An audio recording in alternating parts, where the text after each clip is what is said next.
Նիկոլ Փաշինյանի հարցազրույցի չհեռարձակված տարբերակը։ Հավաստի տեղեկությունների համաձայն Նիկոլ Փաշինյանի մի քանի օր առաջ հմեկին տված հարցազրույցը հաջողվել է նկարահանել միայն երկրորդ փորձից,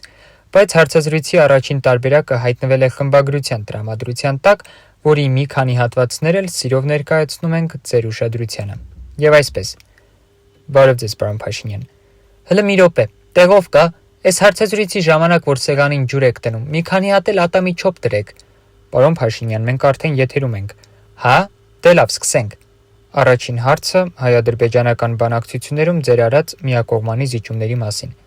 Հələ մի րոպե էլի, այդ որ ասում եք զիջումներ, այդ ինչն եմ զիջել։ Բացի Ղարաբաղից, Հայաստանի 220 քառակուսի կիլոմետր տարածքից, միջազգային ատյաններում Ադրբեջանի դեմ հայցեր ներկայացնելու իրավունքից, սահմանադրությունը փոխելուց, անցած դարասկզբին Օսմանյան Թուրքիայում տեղի ունեցած իրադարձությունների մասին խոսելու իրավունքից, մեր զինանշանի վրայից Աղրիդագի պատկերը հանելու պարտավորությունից, մեր պատմությունը վերաիմաստավորելուց։ Պարոն Փաշինյան, եթե մտադիր եք թվարկել ձեր արած բոլոր զիջումները, հիշեցնեմ, որ մեր եթերաժամանակը սահմանափակ է։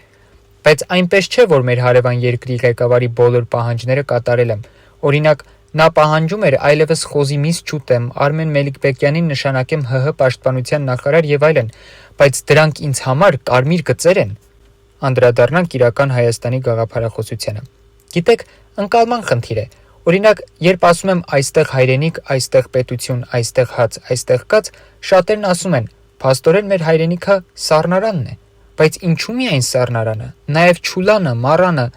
կամ երբ ասում եմ, որ ես Հայաստանի ամենաժողովրդավար առաջնորդն եմ, մարդիկ քմծիծաղ են տալիս։ Ի վերջո, ինչ է նշանակում ժողովրդավար։ Նշանակում է ժողովրդին վարի տվող։ Հիմա անկեղծ ասեք, Հայաստանը երբևէ ինձանից ավելի ժողովրդավար առաջնորդ ունեցել է։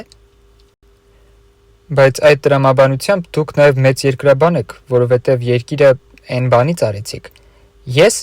Գիտեք, սա չափազանց կարևոր ընկալում է, որի մասին մի օր պիտի խոսեմ։ Օրինակ, գյուղացիները հատուկ այնպիսի տեղեր են գտնում, որ ինչ-որ բան ցանեն, կարկուտը խփի, իրենք փոխհատուցում ստանան, չէ՞։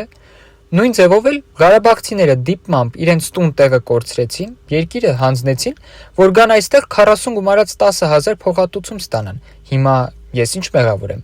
Ներքաղաքական կյանքում էլ է այդպես։ Օրինակ, Գյումրիում են Վարդանիկը դիպմամբ գլխին իմ կեպի նման կեպի է դնում, որ մարդիկ շփոթեն իմ հետ, որտեղ տեսնեն հայհոյեն, վզակոթին խփեն, ինքն էլ ներկայանա որպես հալածյալ։ Բա եթե ձեր նկատմամբ վերաբերմունքն այդպիսին է, ինչու հրաժարական չեք տալիս։